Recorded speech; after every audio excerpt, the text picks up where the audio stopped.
Hi everyone. अब तक की वीडियोस में स्टैटिस्टिक्स में हमने डिस्क्रिप्टिव स्टैटिस्टिक्स के बारे में सीखा। हमने mean, median, mode, standard deviation, variance, skewness, coefficient of variance, covariance, correlation coefficient, इस तरह के कॉन्सेप्ट्स पढ़े। ये सारे हमारे आते हैं डिस्क्रिप्टिव स्टैट्स के अंदर। और आज से हम अपना स्टार्ट करेंगे इन्फ्रेंशियल स्टैटिस्टिक्स।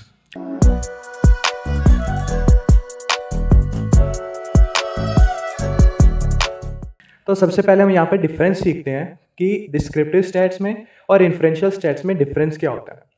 तो सबसे पहले हमारी जो डिस्क्रिप्टिव स्टैट्स होती है वो डेटा को डिस्क्राइब करती है, जैसा इसके नाम से पता चलता है। जैसे ये हमें बता देती है कि भी हमारा मीन क्या है डेटा का, कौन सी वैल्यू सबसे ज़्यादा बार आई है, यानी कि हमारा मोड क्या है, हमारा डेटा स्क्यू है या नहीं है, कि वो सिमेट्रिक है या नहीं है। इस तरह की चीज़ें हमारे डिस्क्रिप्टिव स्टैट्स बताता है। और इससे हम कोई भी कंक्लूजन ड्रॉ नहीं कर सकते हैं। हम ऐसे नहीं बोलते हैं कि भी हमारा मीन ये आ रहा है तो हम ये कंक्लूड कर देते हैं पॉपुलेशन डेटा सेट के बारे में। हम कुछ भी पॉपुलेशन के बारे में कंक्लूड नहीं करते। वहीं इन्फ्रेंशियल स्टैट्स में हमारे पास क्या होता है, हमारे पास सैंपल डेटा होता है और उस सैंपल डेटा से हम प्रिडिक्ट करते हैं हमारे पॉपुलेशन डेटा सेट के ऊपर जो हमारे वैल्यूज होते हैं उनको हम प्रिडिक्ट करते हैं, पॉपुलेशन की चीज़ों को प्रिडिक्ट करते हैं। इधर हम कंक्लूजन ड्रॉ करने के लिए ही हम इन्फ्रेंशियल स्टैटिस्टिक्स का यूज करते हैं। ठीक है, जैसे हमारे पास हम कंक्लूड कर लेते हैं कि भी जैसे बहुत सारे सर्वेज होते हैं हमारे पास। हम एग्जांपल में लेते हैं कि सर्वेज, ठीक है, इंडिया में काफ़ी सर्वेज होते हैं।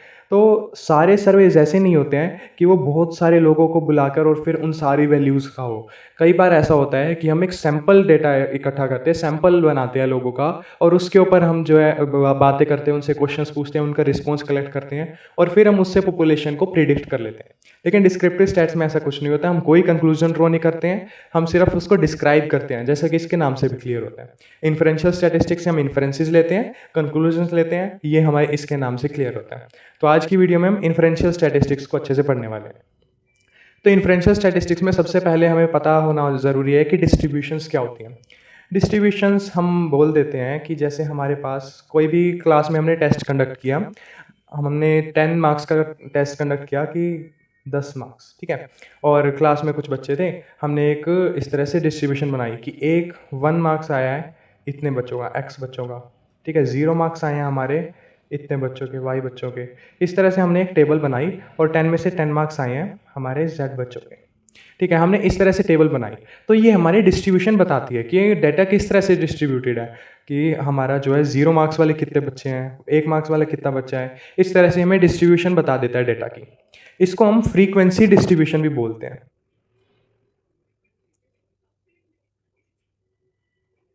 इसको हम फ्रीक्वेंसी डिस्ट्रीब्यूशन भी बोलते हैं, ठीक है।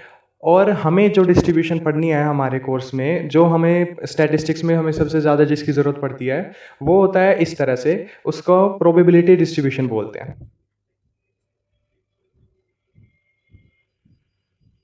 उसको हम प्रोबेबिलिटी डिस्ट्रीब्यूशन बोलते हैं। तो हमने यहाँ पे बताया हुआ है probability distribution. Probability distribution is a mathematical function that gives the probabilities of occurrence of possible outcomes for an experiment. Definition काफ़ी सिंपल है, आपको हो सकता है कि समझ भी आ गया हो। मैं बता देता हूँ कि हम एक एग्जांपल देता हूँ मैं आपको। हमारे पास एक डाइस है। डाइस में हमें पता है कि भी 6 फेसेस होते हैं, यानी कि 6 पॉसिबिलिटीज़ होती हैं कुछ भी आने की।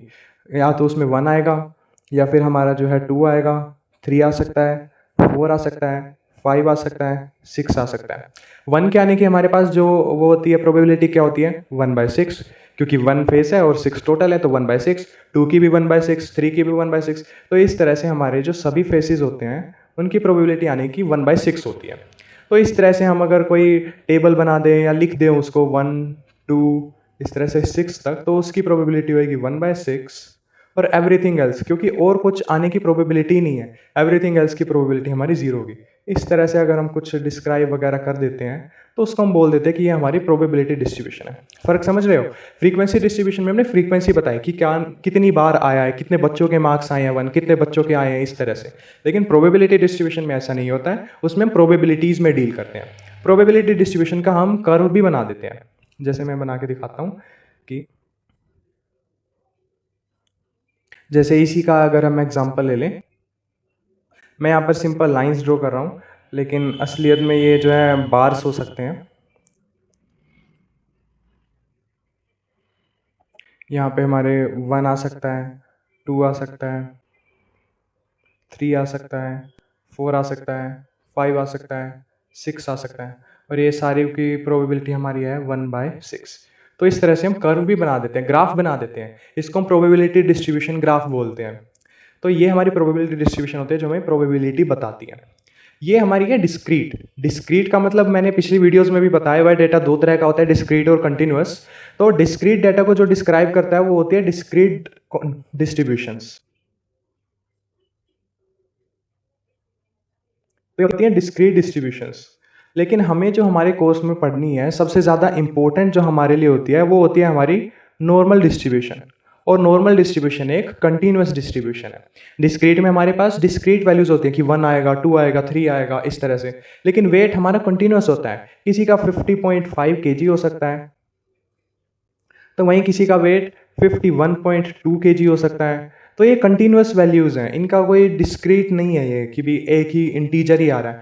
इनमें सबसे आसान चीज़ होती है फ़र्क समझने का कि ये जो होती है इंटीजर वैल्यूज़ होती हैं, ये पॉइंट्स में भी हो सकते हैं। ये सबसे बेसिक फ़र्क है इनका।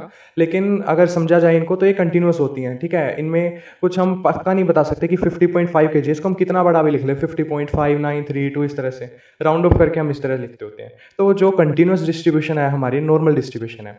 हम नॉर्मल डिस्ट्रीब्यूशन को ही क्यों पढ़ते हैं? क्योंकि it is the most important probability distribution in probability and statistics. In our day to day life we come across many examples that resembles a normal distribution. हमारे आसपास बहुत सारे एग्जाम्पल होते हैं जो नॉर्मल डिस्ट्रीब्यूशन को ही फॉलो करते हैं, इसलिए हम नॉर्मल डिस्ट्रीब्यूशन पढ़ते हैं। जो चीज़ हमारे आसपास सबसे ज़्यादा होगी उसके हम डिस्ट्रीब्यूशन को पढ़ लेंगे, तो हम उसके बेसिस पर हम प्रिडिक्शंस करने में हम काफ़ी जो कॉन्फिडेंट हो जाएंगे, इसलिए हम नॉर्मल डिस्ट्रीब्यूशन पढ़ते होते हैं। अभी इसको मैं एक्सप्लेन करता हूँ। तो नॉर्मल डिस्ट्रीब्यूशन का जो कर्व होता है वो कुछ ऐसा होता है। अब यहाँ पर हमें टेल्स दिख रही हैं दो, लेफ्ट साइड में भी है और एक राइट साइड में भी है, ठीक है। और ये ग्राफ सिमेट्रिक है ना। मैं लाइन ड्रॉ कर देता हूँ, ये सिमेट्रिक ग्राफ है। अगर सिमेट्रिक ग्राफ है तो सिमेट्रिक ग्राफ का क्या मतलब है कि इसमें स्क्यूनेस नहीं है। जो ग्राफ सिमेट्रिक होता है उसमें स्क्यूनेस नहीं होती है। और क्योंकि ये सिमेट्रिक है तो सिमेट्रिक में एक चीज़ और बताई थी मैंने आपको जो पहले पढ़ा रहा था मैं, उसमें मीन, मीडियन और मोड तीनों इक्वल होते हैं। तो हमारे जो नॉर्मल डिस्ट्रीब्यूशन होते हैं उसमें मीन, मीडियन और मोड इक्वल होते हैं। मीन, मीडियन, मोड इक्वल होते हैं, सिमेट्रिक होता है, इसमें कोई स्क्यूनेस नहीं होती है। और इसके दो नाम और होते हैं। एक इसको हम बोल देते हैं गॉसियन डिस्ट्रीब्यूशन, और दूसरा इस कर्व की अगर हम शेप ध्यान से देखें तो ये एक बेल की तरह है। इस तरह से ये घंटी होती है ना, ये उसकी शेप की तरह थोड़ा सा रिजेंबल करती है, इसलिए हम इसको जो है बेल कर्व भी बोल देते हैं। हम इसको बेल कर्व भी बोल देते हैं। तो ये हमारा नॉर्मल डिस्ट्रीब्यूशन का ग्राफ होता है, इसमें मीन, मीडियन, मोड हमारा इक्वल होता है। अब बारी आती है कि इसको हम रिप्रेजेंट कैसे करते हैं। हमारा जो नॉर्मल डिस्ट्रीब्यूशन है उसको हम किस तरह से लिखते हैं। किसी भी डिस्ट्रीब्यूशन को लिखने के लिए हम पहले एक साइन बनाते हैं, यहाँ पे दिखने में यहाँ बनाता हूँ, टिल्डे बोलते हैं इसको। ये इसका मतलब होता है कि हम डिस्ट्रीब्यूशन बता रहे हैं। नॉर्मल डिस्ट्रीब्यूशन के लिए हम लिखते हैं n, ये नॉर्मल डिस्ट्रीब्यूशन के डिनोट इस तरह से करते हैं उसको। और उसके बाद ब्रैकेट में हम इसके दो पैरामीटर्स लिखते हैं। पहला म्यू, म्यू आपको पता ही है पॉपुलेशन मीन होता है, और फिर हम लिखते हैं सिग्मा स्क्वायर। म्यू हमारा मीन होता है और सिग्मा स्क्वायर हमारा वेरिएंस होता है। तो ये जो हम हमारे डिनोशन है ये एक्सप्रेस करती है हमारी नॉर्मल डिस्ट्रीब्यूशन को, जिसका मीन म्यू है और इसका वेरिएंस है सिग्मा स्क्वायर। अगर उसका वेरिएंस सिग्मा स्क्वायर होगा तो हमारा स्टैंडर्ड डेविएशन क्या होगा, सिग्मा होगा, राइट। इसको हम ग्राफ में देखते हैं। ये मीन से जितना दूर होता है हमारा उसको हम जो बोलते हैं स्टैंडर्ड डेविएशन बोलते हैं, राइट। कि मीन से ये पॉइंट इतना दूर है, ये इतना दूर है, ये इतना दूर है, हम सबका लेते हैं, माइनस करते हैं, प्लस करते हैं, और फिर उसका एवरेज ले लेते हैं, डिवाइड कर देते हैं n-1 से। तो ये हमारा जो होता है ये हमारा स्टैंडर्ड डेविएशन होता है इस कर्व में, सिग्मा, ठीक है। तो ये मैंने आपको पूरा कर्व समझा दिया नॉर्मल डिस्ट्रीब्यूशन का। अब थोड़े एग्जाम्पल देख लेते हैं कि हम रियल लाइफ में कहाँ कहाँ नॉर्मल डिस्ट्रीब्यूशन को ऑब्जर्व कर सकते हैं। तो पहला तो सबसे सिंपल है कि हम हाइट किस तरह से कि ये फ्रीक्वेंसी है हमारे वाई एक्सिस पर, हमारी ये फ्रीक्वेंसी है ना, ये फ्रीक्वेंसी है। अगर एक्स एक्सिस पे हमारी हाइट है तो बहुत कम बच्चे होते हैं जिनकी हाइट बहुत छोटी होती है, उनकी फ्रीक्वेंसी सबसे कम है। ठीक है, मैं हाईलाइट कर लेता हूँ इसको। तो बहुत कम बच्चे होते हैं जिनकी हाइट जो होती है वो बहुत थोड़ी होती है, और इसी तरह से बहुत कम बच्चे होते हैं जिनकी हाइट बहुत बड़ी होती है, उनकी फ्रीक्वेंसी भी लो है बड़ी हाइट वालों की, और छोटी हाइट वालों की भी फ्रीक्वेंसी लो है। मैक्सिमम जो बच्चे लाई करते हैं उनकी हाइट जो होती है वो बीच में होती है, सेंटर में, ना ज़्यादा होती है ना कम होती है। इसलिए ये हमारा हाइट के लिए एक नॉर्मल डिस्ट्रीब्यूशन कर्व होता है। एक और अगर मैं इसका एग्जाम्पल दूं तो हम बोल सकते हैं कि मार्क्स इन एग्जाम्स, है ना। अब मार्क्स भी इसी तरह से डिस्ट्रीब्यूटेड होते हैं। बहुत कम बच्चे होते हैं जिनके बहुत थोड़े मार्क्स आते हैं, जो फेल हो जाते हैं, है ना। बहुत कम बच्चे होते हैं इस तरह से, और इसी तरह से जो टॉपर होते हैं 90%, 95%, वो भी बहुत कम होते हैं। मैक्सिमम जो बच्चे होते हैं वो बीच में लाई कर रहे होते हैं, जो एवरेज होते हैं। इसलिए नॉर्मल डिस्ट्रीब्यूशन कर्व है। ठीक है, आपको भी आसपास ऐसी बहुत सी चीज़ें अपने आप ऑब्जर्व कर सकते हो जो नॉर्मल डिस्ट्रीब्यूशन को फॉलो करती हैं, और वो आप कमेंट बॉक्स में ज़रूर बताना मेरे को। Standard normal distribution, standard normal distribution का ये एक स्टैंडर्ड केस है। नॉर्मल डिस्ट्रीब्यूशन में हमारा मीन क्या होता है? नॉर्मल डिस्ट्रीब्यूशन में हमारा मीन होता है म्यू, और हमारा जो स्टैंडर्ड डेविएशन होता है वो होता है सिग्मा। अब हमारा स्टैंडर्ड नॉर्मल डिस्ट्रीब्यूशन एक स्टैंडर्डाइज्ड केस है जिसमें नॉर्मल डिस्ट्रीब्यूशन का मीन जो होता है वो 0 होता है और स्टैंडर्ड डेविएशन उसका 1 होता है। ये एक उसका स्टैंडर्डाइज्ड केस है। ठीक है, अभी उसको मैं थोड़ा और डिटेल में समझाऊंगा, लेकिन उससे पहले मैं आपको एक कंसेप्ट और समझाता हूँ। ये हमारा नॉर्मल कर्व है। ठीक है, अब इस नॉर्मल कर्व में हम मान लेते हैं हमने सभी ऑब्जर्वेशंस में कोई वैल्यू को ऐड कर दिया। ठीक है, हमने सभी ऑब्जर्वेशंस में मान लो कि 1 ऐड कर दिया। ठीक है, तो हमारा जो नई डिस्ट्रीब्यूशन आएगी वो उसका मीन जो होगा वो ज़्यादा होगा। अभी अगर इसका मीन यहाँ पे है, ठीक है, इसका मीन हम मान लेते हैं x है। हमने सभी इसमें जो वैल्यूज़ थी, ठीक है, उसमें 1 ऐड कर दिया। उसके बाद जो हमारा मीन आएगा वो हमारा x + 1 आ जाएगा, उसमें भी 1 ऐड हो जाएगा, और उसका जो कर्व होएगा वो कुछ इस तरह से बन जाएगा, है ना। थोड़ा थोड़ा इस तरह से बन जाएगा, वो राइट में शिफ्ट हो जाएगा। ठीक है, इसी तरह से अगर हम बोल दें कि हमने सभी डिस्ट्रीब्यूशंस में सभी वैल्यूज़ में से -1 कर दिया, सब में एक एक माइनस कर दिया, तो अब जो हमारा मीन होगा वो x - 1 हो जाएगा, और उसकी जो डिस्ट्रीब्यूशन आएगी वो थोड़ी ऐसी आ जाएगी, है ना। यानी कि अगर हम सभी वैल्यूज़ में से डिस्ट्रीब्यूशन की अगर 1 ऐड कर देते हैं तो मीन हमारा राइट शिफ्ट हो जाता है, लेकिन अगर हम उसमें कुछ सब्ट्रैक्ट कर देते हैं तो वो उतने ही पॉइंट्स पे लेफ्ट शिफ्ट हो जाता है। इस कॉन्सेप्ट का हम यूज़ करेंगे जब हम उसको स्टैंडर्डाइज कर रहे होंगे। काफ़ी सिंपल है ना। अभी इसका एक और केस समझ लेते हैं। अभी हमारी जो स्टैंडर्ड डेविएशन है वो ये है सिग्मा। ठीक है, हमने सभी वैल्यूज़ को किसी नंबर से मल्टीप्लाई कर दिया। मान लेते हैं x से हमने उसको मल्टीप्लाई कर दिया। x नहीं लेते, हमने x ऊपर ले लिया, तो हम ले लेते हैं कि हमने y से उसको मल्टीप्लाई कर दिया। तो अब जो हमारी डिस्ट्रीब्यूशन आएगी उसका मीन तो सेम रहेगा। ऊपर भी हमने देखा मीन प्लस हो गया, अगर हमने सभी वैल्यूज़ में से कुछ प्लस और माइनस किया तो स्टैंडर्ड डेविएशन तो सेम रहा, सिर्फ मीन बदला। ठीक है, इधर अगर हम कुछ मल्टीप्लाई या डिवाइड करेंगे तो मीन सेम रहेगा, सिर्फ स्टैंडर्ड डेविएशन बदलेगा। हमारा जो नया कर्व होगा वो थोड़ा मोटा हो जाएगा इस तरह से, लेकिन मीन इसका भी यहीं पे ही है। ठीक है, अब इसकी नई स्टैंडर्ड डेविएशन हमारी ये आ गई। स्टैंडर्ड डेविएशन अब हमारी बढ़ गई, y टाइम्स ज़्यादा होगी। हमने y से मल्टीप्लाई किया तो अब हमारी जो नई स्टैंडर्ड डेविएशन आई है वो सिग्मा y आई है। ठीक है, इसी तरह से अगर हम मान लें कि हमने इसको डिवाइड कर दिया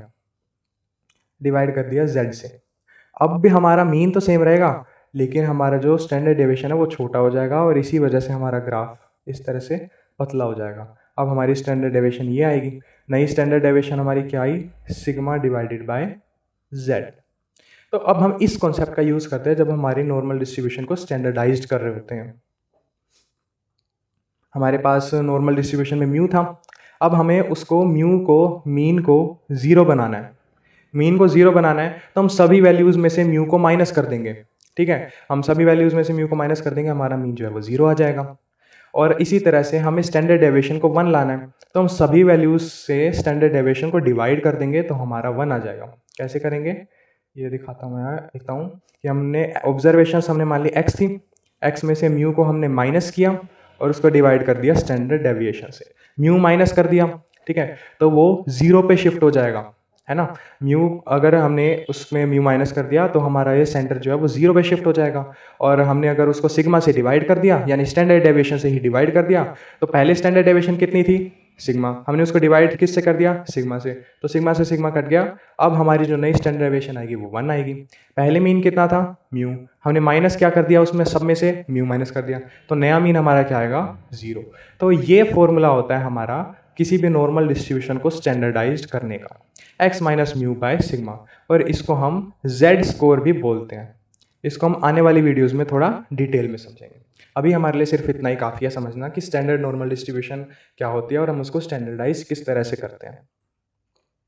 इसके बाद हमारा जो कॉन्सेप्ट आता है वो होता है सेंट्रल लिमिट थ्योरम। ये काफ़ी इंपॉर्टेंट कॉन्सेप्ट है, इसको समझिएगा। ठीक है, तो हम इसको एक एग्जांपल से समझते हैं। हमारे पास एक फ्रूट वेंडर है, ये हमें बहुत सारे फ्रूट्स बेचते हैं। हम मान लेते हैं कि इसके पास करीब 300 फ्रूट्स हैं। ठीक है, और हमें निकालना है कि उनका एवरेज वेट क्या होगा।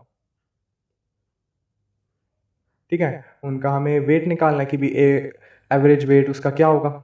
ठीक है, तो अब 300 फ्रूट्स का एवरेज वेट निकालना काफ़ी डिफिकल्ट है ना। तो इसको हम अपने नॉर्मल तरीके से करते हैं, हम सैंपल्स ड्रॉ करेंगे और उसके बेस पे करके देखते हैं। तो हम मान लेते हैं कि हमने 10 फ्रूट्स रैंडमली उठाए,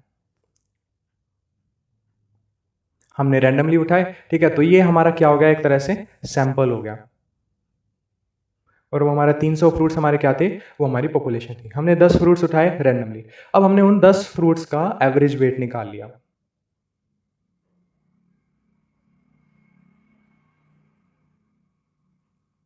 हमने उन 10 फ्रूट्स का एवरेज वेट निकाल लिया। ठीक है, इसी तरह से हमने और 10 फ्रूट्स निकाले और निकाले। ये हमने मान लो आप 50 बार किया। हमने 50 सैंपल्स निकाले और उन सभी का हमने एवरेज वेट निकाल लिया। ठीक है, तो सेंट्रल लिमिट थ्योरम क्या कहता है कि इन सभी फ्रूट्स का वेट पहले चाहे कुछ भी होता, ठीक है, कि भी एक फ्रूट का कुछ है, दूसरे का, अगर हम इसके डिस्ट्रीब्यूशन बनाएं,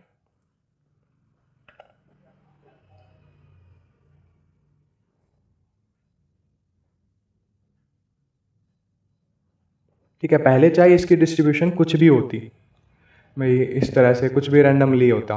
ठीक है, कि पहले फ्रूट का वेट इतना, दूसरे का इतना, तीसरे का इतना, इस तरह से 300 फ्रूट्स का वेट जो है इतना है। ठीक है, पहले इसकी डिस्ट्रीब्यूशन पॉपुलेशन में कुछ भी हो, लेकिन जब हमने पहले सैंपल्स निकाले, ठीक है, हमने सैंपल्स निकाले, सैंपल्स लिए और हमने सबका वेट लिखा कि भी पहले सैंपल में एवरेज वेट आया है, एवरेज वेट 1। ठीक है, कुछ भी वैल्यू आ गई। दूसरे सैंपल के लिए लिखा, तीसरे सैंपल के लिए लिखा, इस तरह से हमने सभी 50 सैंपल्स के लिए लिख लिया। ठीक है, ये हमने एक तरह से डिस्ट्रीब्यूशन बना दी, है ना। अब ये डिस्ट्रीब्यूशन बना दी हमने।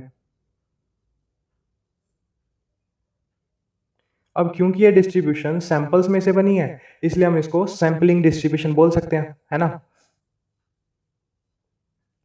हम इसको सैम्पलिंग डिस्ट्रीब्यूशन बोल देंगे। अब हमने सैम्पलिंग डिस्ट्रीब्यूशन निकाली है और उन सब में हमने एवरेज वेट लिखा है। एवरेज हमारा क्या होता है, मीन को ही तो बोलते हैं हम एवरेज। तो इसको हम बोल सकते हैं सैम्पलिंग डिस्ट्रीब्यूशन ऑफ मीन्स। तो हम इसको बोल सकते हैं सैम्पलिंग डिस्ट्रीब्यूशन ऑफ मीन्स। तो सेंट्रल लिमिट थ्योरम हमारा क्या कहता है कि चाहे हमारा पॉपुलेशन का जो कर्व है वो चाहे कैसा मर्जी हो, चाहे वो किसी तरह का भी कितना ही रैंडम क्यों ना हो, लेकिन जब हम सैम्पलिंग डिस्ट्रीब्यूशन ऑफ मीन्स का कर्व ड्रॉ करेंगे, अब हम सैम्पलिंग डिस्ट्रीब्यूशन ऑफ मीन्स हमने निकाले हैं, अब हम उनका कर्व ड्रॉ करते हैं।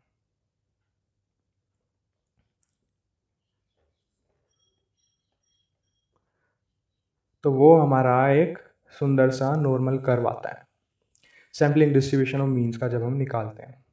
ये हमारा सेंट्रल लिमिट थ्योरम कहता है। फिर चाहे आपका पॉपुलेशन कितना भी किसी भी तरह से डिस्ट्रीब्यूटेड हो, सैम्पलिंग डिस्ट्रीब्यूशन ऑफ मीन्स का जब हम कर्व ड्रॉ करेंगे तो वो नॉर्मल कर्व ही आएगा।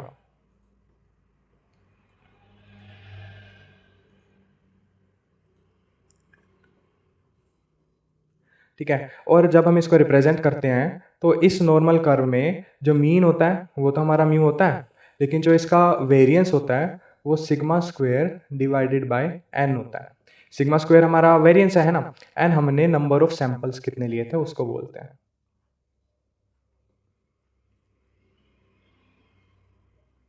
एन हम नंबर ऑफ सैंपल्स को बोलते हैं। इस तरह से फिर हम इसको डिनोट करते हैं। इसमें मीन तो म्यू आता है हमारा, लेकिन जो स्टैंडर्ड डेविएशन आता है वो sigma square divide by n आता है। अब हम चलते हैं अपने अगले कॉन्सेप्ट पे। अगला कॉन्सेप्ट है हमारा स्टैंडर्ड एरर। ठीक है, अब हमने जो पीछे अभी सैम्पलिंग डिस्ट्रीब्यूशन ऑफ मीन्स निकाला, ठीक है, हमने हमने एक का निकाला कि भी उसका एवरेज वेट क्या आया, सेकंड सैंपल का निकाला, थर्ड सैंपल का, इस तरह से हमने सभी 50 सैंपल्स का निकाला। अब हमारे पास 50 मीन्स है, 50 सैंपल मीन्स हैं हमारे पास, 50 मीन्स हैं। अब जब इन सभी 50 का एवरेज ले लेते हैं, एवरेज ले लेते हैं, तो वो अप्रोक्सीमेटली इक्वल आता है पॉपुलेशन मीन के।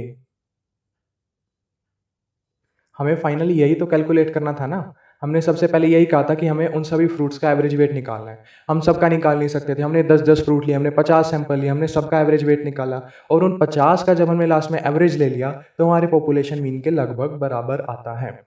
ठीक है, ये होता है, हमने एक तरह से हमने इसको इन्फरेंस कर लिया, हमने कंक्लूड कर लिया इस तरह से, है ना। अब स्टैंडर्ड एरर हमारा क्या कहता है? स्टैंडर्ड एरर हमें वो एरर बता देता है कि लगभग कितनी है, हम इस मीन से, इस एवरेज मीन से जो हमने निकाला, इसको हम सैंपल मीन बोल सकते हैं। तो ये सैंपल मीन ने कितना अच्छे से जो है इसको अप्रोक्सीमेट किया है पॉपुलेशन मीन को हमारे, वो हमारा स्टैंडर्ड एरर बताता है। ठीक है, अब वो बेसिकली क्या होगा, हम स्टैंडर्ड डेविएशन हमारा क्या होता है कि कितना डेविएट कर रहा है हमारा, है ना, कि हमारी ऑब्जर्वेशंस मैच कर रही है या नहीं कर रही हैं। ठीक है, तो स्टैंडर्ड एरर बेसिकली हमारा स्टैंडर्ड डेविएशन ही होता है, लेकिन क्योंकि वो एरर को डिनोट कर रहा होता है इसलिए हम उसको स्टैंडर्ड एरर बोल देते हैं।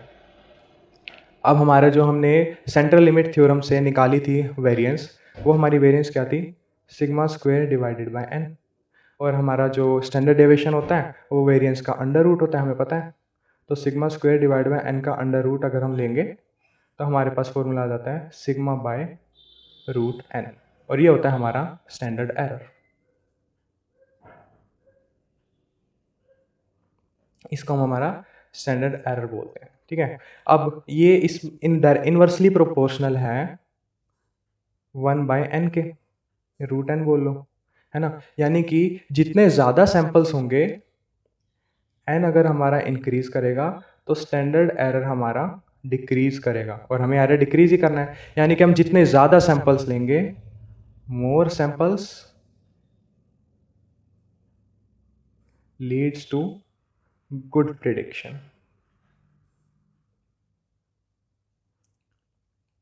इसका वैसे कोई ऑप्टिमल नंबर है नहीं कि भी हमें कितने जो है, अगर हमें ये नॉर्मल कर्व लाना होता है सेंट्रल लिमिट थ्योरम में कितने सैंपल्स लेने चाहिए, लेकिन जो अप्रोक्सीमेट नंबर हम लेके चलते हैं वो हम बोलते हैं कि कम से कम हमारे पास 30 सैंपल्स होने चाहिए, जिसके बाद हमें वो नॉर्मल बिहेवियर हमारे सैम्पलिंग डिस्ट्रीब्यूशन ऑफ मीन्स में ऑब्जर्व होने लग जाता है।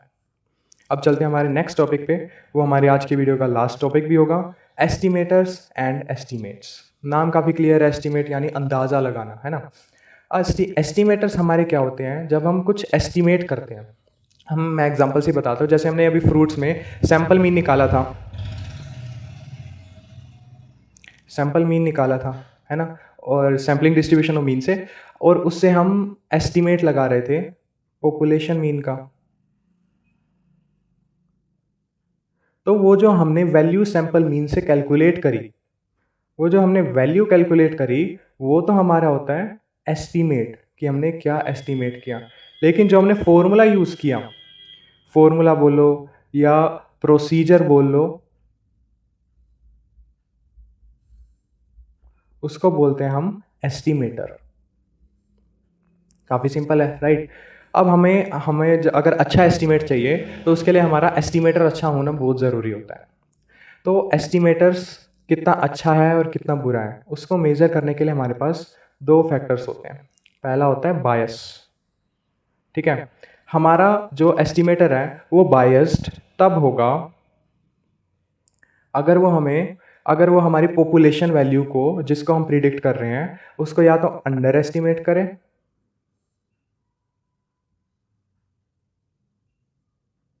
या ओवर एस्टिमेट करे। अगर हमने ज़्यादा सैंपल्स नहीं लिए, मान लो हमने 50 सैंपल्स लिए, अभी पीछे एग्जाम्पल में फ्रूट वाले एग्जाम्पल है, अगर हमने सिर्फ 20 ही सैंपल्स लिए होते तो क्या वो अच्छा एस्टिमेट दे पाता पॉपुलेशन का? नहीं दे पाता। ठीक है, वो उसको या तो अंडर एस्टिमेट कर रहा होता या ओवर एस्टिमेट कर रहा होता। इसलिए उस केस में हमारा जो है सैंपल मीन एक बायस्ड एस्टिमेटर हो जाता और हमें चाहिए होता है अनबायस्ड एस्टिमेटर। दूसरा फैक्टर जो हमारा होता है उसको बोलते हैं एफिशिएंसी। ठीक है, अगर हमारे पास 2 एस्टिमेटर्स हैं,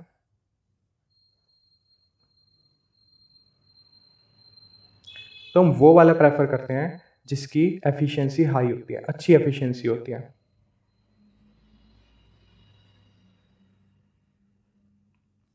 हाई एफिशिएंसी वाले को प्रेफर करते हैं। मान लेते हैं हमने पॉपुलेशन को प्रिडिक्ट करने के लिए एक सैंपल मीन हमने एक एस्टिमेटर ले लिया और एक सैंपल मीडियन ले लिया। ठीक है, तो एस्टिमेट एफिशिएंसी उसकी अच्छी होती है जो शो करता है लो वेरिएबिलिटी, जो असली वैल्यू से ज़्यादा वेरिएबिलिटी शो नहीं करता। तो जब हम ऐसा इसको ऑब्जर्व करते हैं तो हमारा सैंपल मीन जो होता है वो लो वेरिएबिलिटी शो करता है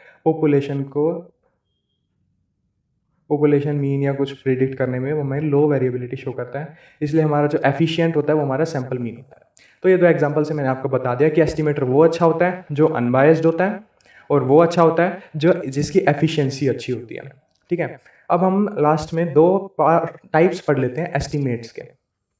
हमारे 2 टाइप्स होते हैं एस्टिमेट्स के। पहला होता है पॉइंट एस्टिमेट।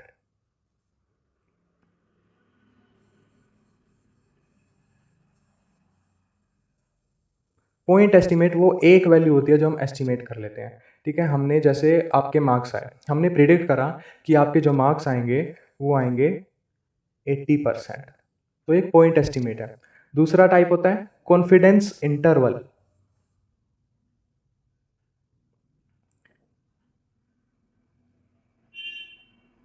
इंटरवल नाम से क्लियर होगा, इसमें हम एक इंटरवल बताते हैं कि हम बोल दें आपके मार्क्स जो हैं वो 75 से 85% के बीच में आएंगे। और कॉन्फिडेंस का मतलब क्या होता है, इसके हम लेवल्स होते हैं हमारे कि हम 90% कॉन्फिडेंस से बोल रहे हैं। ठीक है, हम 95% कॉन्फिडेंस से बोल रहे हैं, हम 99% कॉन्फिडेंस से बोल रहे हैं।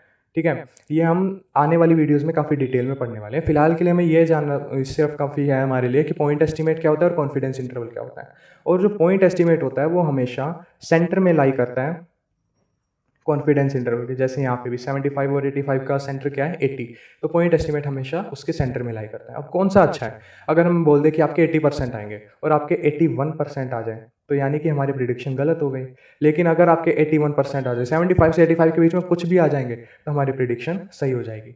इसलिए स्टैटिस्टिशियंस हमारे लिए कॉन्फिडेंस इंटरवल को हम प्रेफर करते होते हैं, क्योंकि वो हमारे जो एफिशिएंसी है उसको बढ़ा देते हैं। एक वैल्यू प्रिडिक्ट करना जो होता है उसको अच्छा नहीं माना जाता है। तो आज की वीडियो में काफ़ी सारे कॉन्सेप्ट्स कवर किए हमने। इन्फरेंशियल स्टैटिस्टिक्स से स्टार्ट किया था।